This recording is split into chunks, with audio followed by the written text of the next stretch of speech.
आप सुन रहे हैं सुबह संदेश मॉर्निंग वॉइस। अब प्रफुल्ल दास जोशी बगमासम से वजन से बांटा जाएगा। ऊंचे पर्वत गहरा सागर सूरज चांद सितारे। ऊंचे पर्वत गहरा सागर सूरज चांद सितारे। बादल आए मेघा बरसाए कुदरत की बलिहारी। तेरी दुनिया सारी तू ही दाता विश्व विधाता तेरी दुनिया सारी तेरी दुनिया सारी। परमेश्वर के नाम की महिमा हो। शुभ संदेश के हर एक श्रोताओं को हमारा प्यार भरा नमस्कार। आज का मनन के लिए हम बाइबल से एक भाग पढ़ेंगे। लूका रसू समाचार 12 अध्याय 16 से 21 तक पद।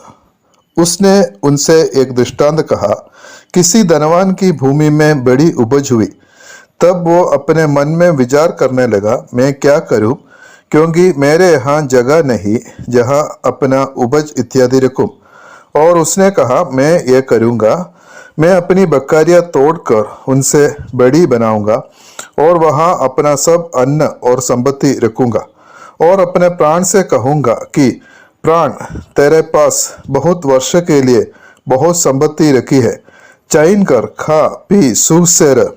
परंतु परमेश्वर ने उससे कहा, हे मूर्ख, इसी रात तेरा प्राण तुझसे ले लिया जाएगा। तब जो कुछ तूने इकट्ठा किया है वो किसका होगा। ऐसा ही वो मनुष्य भी है जो अपने लिए धन बटोरता है, परंतु परमेश्वर की दृष्टि में धनी नहीं। उसका 20 और 21 पद और एक बार पढ़ेंगे। परंतु परमेश्वर ने उससे कहा, हे मूर्ख, इसी रात तेरा प्राण तुझसे ले लिया जाएगा। तब जो कुछ तूने इकट्ठा किया है वो किसका होगा। ऐसा ही वो मनुष्य भी है जो अपने लिए धन बटोरता है, परंतु परमेश्वर की दृष्टि में धनी नहीं। इधर परमेश्वर इस व्यक्ति को मूर्ख बोलकर बुलाता है। क्यों ये व्यक्ति मूर्ख है? इसने खेती किया, बहुत मेहनत किया, उसका भूमि में बड़ी उपज हुई। खेती करना या मेहनत करना खराब बात नहीं है। हम लोग इस दुनिया में रहने का समय हमारा रोज रोटी के लिए काम करना चाहिए, वो बहुत जरूरी है। लेकिन इस व्यक्ति का गलती है 21 पद में, वो मनुष्य अपने लिए धन बटोरता है, परंतु परमेश्वर की दृष्टि में धनी नहीं। वो अपना पूरा भरोसा अपना धन या अपना कमाई के ऊपर किया, लेकिन परमेश्वर के बातों को भूल जाता है। 19 पद में हम ऐसा पढ़ता है, और अपने प्राण से कहूँगा कि प्राण, तेरे पास बहुत वर्ष के लिए बहुत संपत्ति रखा है, चैन कर खा पी सुख से रह। दुनिया में ऐसा बहुत लोग हैं जो मेहनत करता है, कमाता है, लेकिन परमेश्वर के बारे में सोचने के लिए भूल जाता है। प्रियो, हम लोग एक बात को हमेशा याद करना है कि हम लोग इस दुनिया में थोड़े दिन के लिए है। हमारा आयु इधर ज़्यादातर 70 या 80 साल का है। एक दिन हम इस दुनिया छोड़कर जाना ही होगा। हमारा सारा कमाई, हमारा परिवार, हमारा दोस्त लोग सब इधर रह जाएगा, हम लेकर नहीं जा सकता है। हमारा जीवन इस दुनिया में समाप्त नहीं होगा। इस दुनिया का बाद में हमारा एक जिंदगी है, वो जीवन हमेशा के लिए है, कभी अंत नहीं होगा। उस जीवन आपका कैसे होगा, कहाँ होगा, उसके बारे में आप कभी सोचा है क्या? हम लोग और एक पद भी पढ़ेंगे। मत्ती रसू समाचार 16 अध्याय 26 पद। यदि मनुष्य सारे जगत को प्राप्त करे और अपने प्राण को हानि उठाए तो उसे क्या लाभ होगा।